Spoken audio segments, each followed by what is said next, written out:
Have you ever wondered really about those people that seem to always understand what they read? They're always, raising their hand in class. They understand every single thing. And some of us just struggle with our reading comprehension. Well, today I want us to really go over some strategies that will help us understand what we read. And this is going to build a really strong foundation for the school year, as well as years to come while you're in school and even as you become an adult. So I want you to stay tuned and make sure you have your guided notes that you got in class, or you can click the link in the description to print your notes and follow along. There are also some passages that we'll be reading. There are three short passages that will help us kind of practice some of these strategies in real time.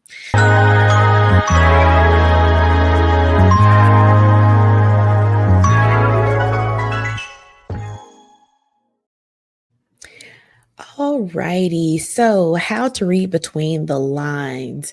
We are going to cover some reading comprehension strategies. So make sure, like I said, that you have your all your supplies ready. So you have a pencil, you have your guided notes, and you have your sheet with the our notes attached and our passages. There are three passages that we'll be covering in this lesson.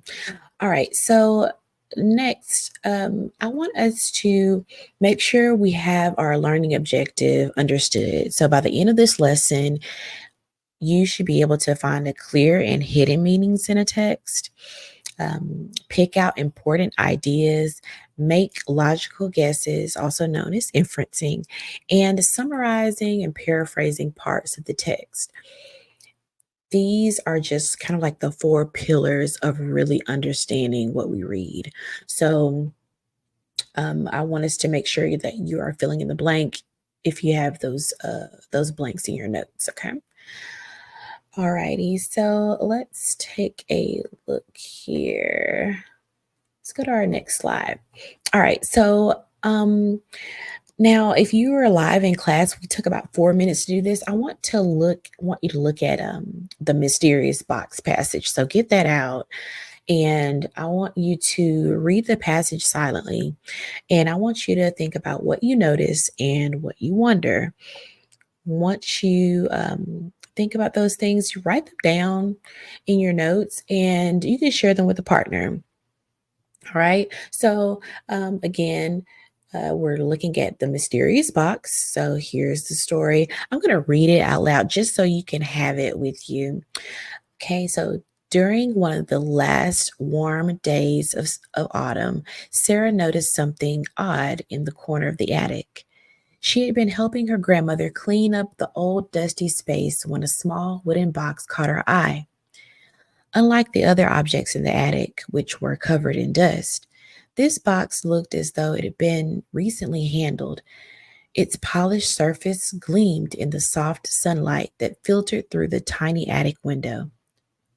Sarah hesitated before picking it up. The box was surprisingly heavy, and as she held it, she felt a strange sense of anticipation. There were no markings on the outside, no labels, no carvings, nothing to indicate what might be inside. Curious, she glanced over at her grandmother, who was busy sorting through the stack of old photographs. Should she ask about the box or should she open it herself? The box had a small brass latch that opened with a soft click. Inside, Sarah found something she hadn't expected: a faded photograph of a woman who looked almost exactly like her, but in an old fashioned clothing. Beneath the photograph was a letter written in elegant, flowing script. The first line sent a shiver down her spine. To the one who finds this, you are part of a long kept secret. Hmm. So, like I said, what do you notice about that text? And what are some things that you might wonder? And when you're writing down what you're noticing, just write down the things that are actually in the text. But when it comes to wondering, write down some things that you didn't read. What are some other things that you noticed? We'll come back to that later. All right, so let's talk about explicit versus implicit meanings. Explicit meanings are clearly stated, there's no guessing involved. For example, the sky was blue. The text tells us exactly what's meant. Now, implicit meaning is more hidden. It must be inferred by the reading, by reading between the lines. So, for example, it says the room grew silent as she entered. That's going to suggest some tension or fear. That's what we infer, really based on things that we've read before that told us, okay, there's some tension or something scary about to happen when a room grows silent when somebody enters it. So that's more implicit. The text did not tell us that the room grew silent. Excuse me, the text did not tell us that there was tension or fear as she entered the room, but because we probably read something that talks about a room growing silent right before something scary happens, that's what we're going to probably think about, right? So that's something that's more implicit. Also, when we're reading, we need to understand how to identify key ideas. So, key ideas are the most important points in the text. And, it matters because they help you understand the central message of what we're learning. So, for example, if a story talks about friendship, the key idea might be how friends support each other. Okay, so something that's really important that we will use the entire year, and you'll most likely use it a lot in your adulthood, is knowing the difference between summarizing and paraphrasing. So, summarizing is telling the story in a short version, and it keeps all the important ideas intact or together. Paraphrasing, on the other hand, is restating something in your own words, and you just keep the main idea or the essential points. So I like to use the example of the story of the three little pigs and the big bad wolf. Now, if I were to ask you to summarize this story, you would just basically, tell me, long story short, this is what happened. And you would just give me a shortened version of the story. Um, Now, any important ideas or details, you're going to make sure that you tell me, right? So you're gonna tell me that the each of the 3 little pigs built their house out of a different material. You're gonna, tell me that the big bad wolf went from house to house, threatening to blow their house down if the pig didn't let him in, and how the first 2 pigs got their house blown down while the last pig's house made of brick did not blow down. So you summarized it. You give me something quick. You did not tell me every single itty bitty thing that happened in the story, but you gave me the most important details. Now, paraphrasing is a little different. You're still going to be restating what happened in the story, but you're going to use your own words. So, for example, if I'm telling you about the three little pigs, I might paraphrase the part where the big bad wolf bangs on the door. And I would tell you, hey, yeah, so in this story, the big bad wolf banged on the door and said, little pig, let me in. And the pig said, no way, Jose, I'm not letting you in. Now, for those of us familiar with the story, what do the pigs say when the wolf bangs on the door? It says, little pig, let me in. They don't say, no way, Jose. They don't say, go away. They don't say no. They say, not by the hair of my chinny chin chin. That's just a part of the story. However, I was able to paraphrase it and put it in my own words where you still understood it and you still know the main idea of what happened. So those are the two differences.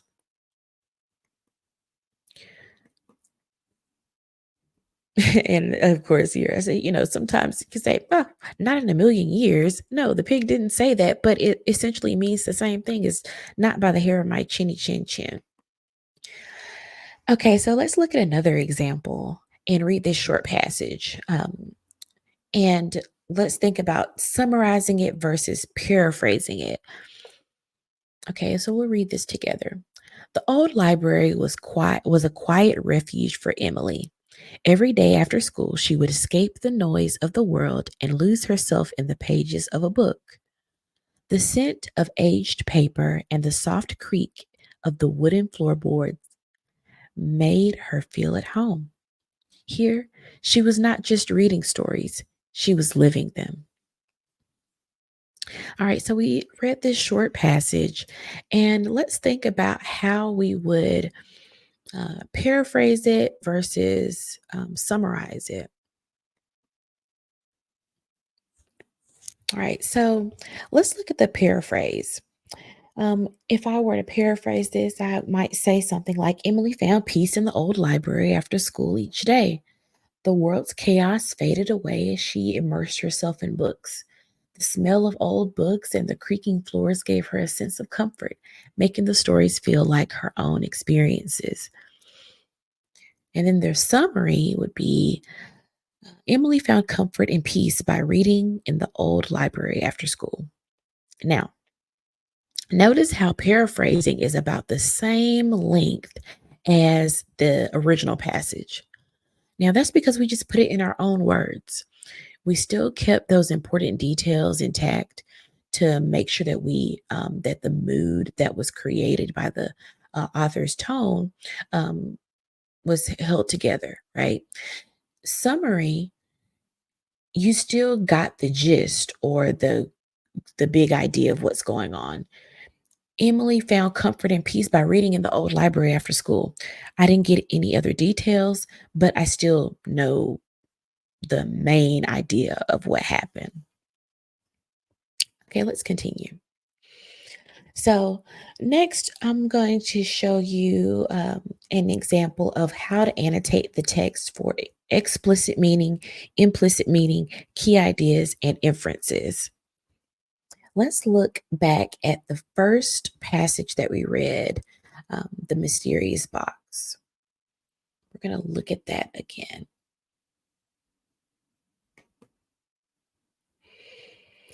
All right, so we've already looked at this story. We've read it. We know what happened. The first thing I want to do is think about what stands out, what's directly stated in the text, what's an explicit meaning. And if you notice, when where it says Sarah found the wooden box in the attic, that's an explicit detail. That's something that's directly stated in the text. Okay, um, and let me take a look here. So next, let's look at something that's more implicit. What's suggested but not directly stated? Consider how Sarah might feel about the box. The text suggests that her hesitation and curiosity, without directly saying she's nervous or excited, that still being suggested though because she's hesitating. Um, the second paragraph where it begins, where it says Sarah hesitated before picking it up. Usually, from what we might know from previous readings or our own life experiences, when somebody hesitates before doing something, they um, may indicate that we're nervous about something or even excited about it. So it just indicates that anticipation. All right. So what about key ideas? Okay. So the main ideas of the passage might include the mysterious nature of the box and the letter that Sarah found that hinted at a family secret. Those are some key ideas. Okay. And notice how it links to the actual title, The Mysterious Box. Those key ideas are going to make sure everything links together like a chain almost. And lastly, let's talk about inferencing, some, educated guesses that we have to make as we read. Um, this situation, what I would say is that why might the photograph look like Sarah? That's something I'm thinking about. I might think that It might be a connection between her and the woman in the photo. What if it's like a photo of like a distant relative, like a great great grandmother, and she's never seen this picture before? Um, I'm using what I've learned in the past and what I've read in the past to inform my guesses about more details in the story because it was almost like a cliffhanger, right? So I'm going to make sure I'm using everything I've gotten in the past, I've learned in the past. It's going to help me understand. That's why it's really important for us to read a lot of different types of texts. All right, so let's continue on to the next slide. So now you're going to uh, pair up with a partner and you're going to read the passage, The Lost Journal, and you're going to annotate it for explicit and implicit meanings and key ideas and inferences. And then you're going to discuss those annotations with the partner, and then we'll share our insights all together. All right. So you can uh, pause the video now if you'd like for about 4 minutes and read the Lost Journal. And then you can continue uh, to share with a partner.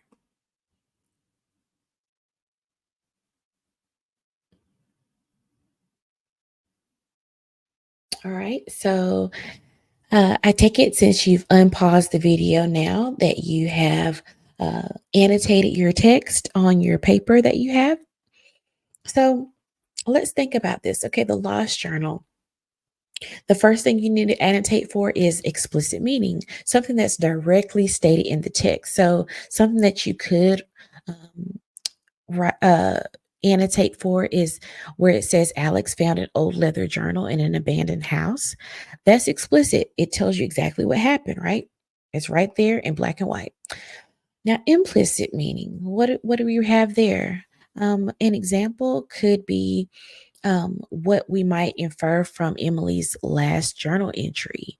That phrase, they're coming for me, might suggest that Emily was in danger, right?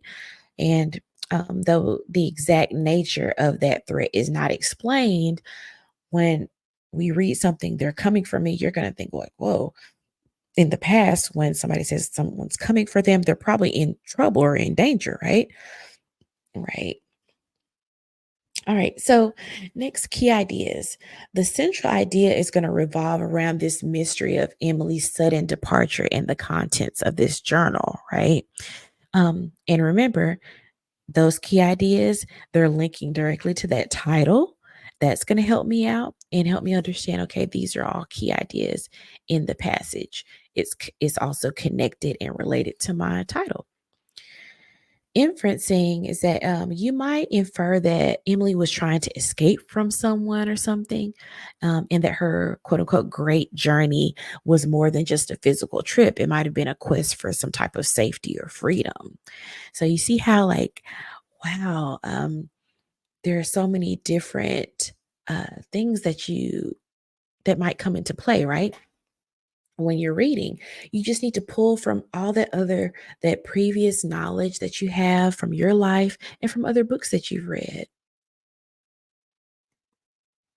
All right, so now it's your turn. You're going to read the last passage called the peculiar weather, and you're going to annotate. Go ahead and pause, read the peculiar weather, and come right back for our exit ticket. Okay, before you go, make sure you answer these questions.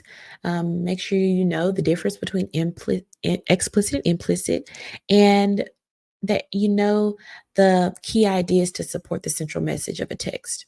And what is one question you still have from today?